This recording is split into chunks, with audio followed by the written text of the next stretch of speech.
1. Teks proklamasi dibuang di tempat sampah.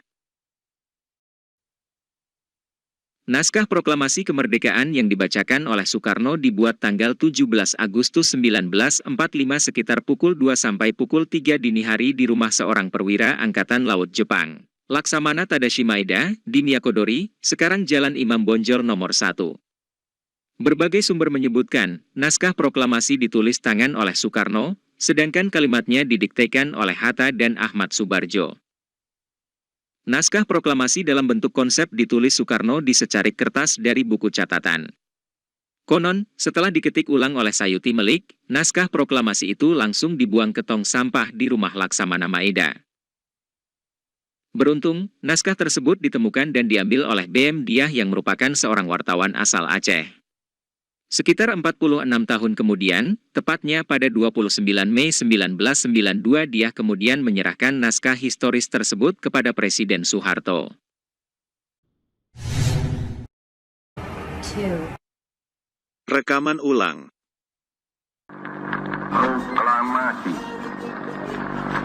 Kami, bangsa Indonesia, dengan ini menyatakan kemerdekaan Indonesia.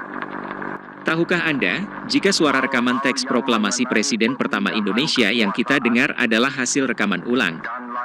Disebutkan dalam laman resmi Kemdikbud, teknologi pada saat itu belum secanggih sekarang, sehingga belum bisa merekam video dengan suara. Atau dengan kata lain tidak ada rekaman suara atau gambar bergerak yang mengabadikan kejadian bersejarah itu. Baru pada tahun 1951, perekaman suara asli Soekarno saat membacakan teks proklamasi dilakukan di studio RRI yang berlokasi di Jalan Merdeka Barat, Jakarta Pusat. Saat itu Jusuf Ronodipuro selaku pendiri RRI meminta Presiden Soekarno merekam kembali pembacaan teks proklamasi kemerdekaannya. Bung Karno biar pikir ulang mengenai argumentasi Jusuf tersebut dan akhirnya beliau setuju suaranya direkam sekali lagi. Setelah menjalankan rekaman ulang, barulah suara pembacaan teks proklamasi mulai digandakan pada tahun 1959 sampai sekarang. 3. Presiden Soekarno sakit. Di balik foto saat Soekarno membacakan naskah proklamasi, ternyata beliau sedang mengidap malaria. Tepatnya 2 jam sebelum pembacaan naskah proklamasi pukul 8 pagi, Soekarno didiagnosa mengalami gejala malaria tertian. Suhu badannya tinggi akibat begadang untuk menyusun konsep naskah proklamasi bersama sahabat-sahabatnya di rumah Laksamana Maeda. Saat itu dokter pribadi Soekarno datang ke kediamannya di Jalan Pegangsaan Timur 56 Cikini, Jakarta Pusat, untuk memeriksa kondisi Soekarno. Lalu ia disuntik dan diminta minum obat untuk kemudian tidur. Setelah itu, Soekarno bangun pukul 9 pagi dan melakukan upacara proklamasi pada pukul 10 pagi. Usai upacara proklamasi kemerdekaan, Soekarno yang masih sakit kembali ke kamar tidurnya. 4. Bendera merah putih. Kita pasti pernah mendengar bahwa bendera merah putih dibuat menggunakan kain sprei dan spanduk soto. Pada kenyataannya, kain yang digunakan oleh Ibu Fatmawati untuk menjahit bendera merah putih berasal dari pasukan Jepang. Dalam buku biografi Ibu Fatmawati yang berjudul Catatan Kecil Bersama Bung Karno terbitan 1978.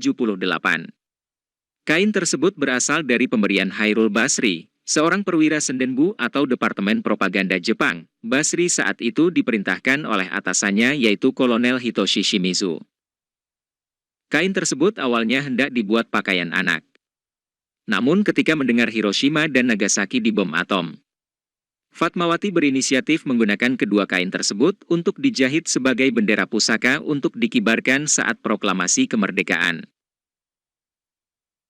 Tiang bendera yang digunakan saat mengibarkan bendera hanya memakai batang bambu kasar dan katrol tiangnya sendiri terbuat dari gelas bekas sahur Muhammad Hatta.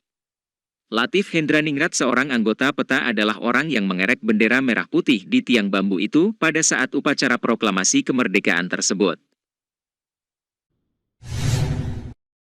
5. Dokumentasi proklamasi.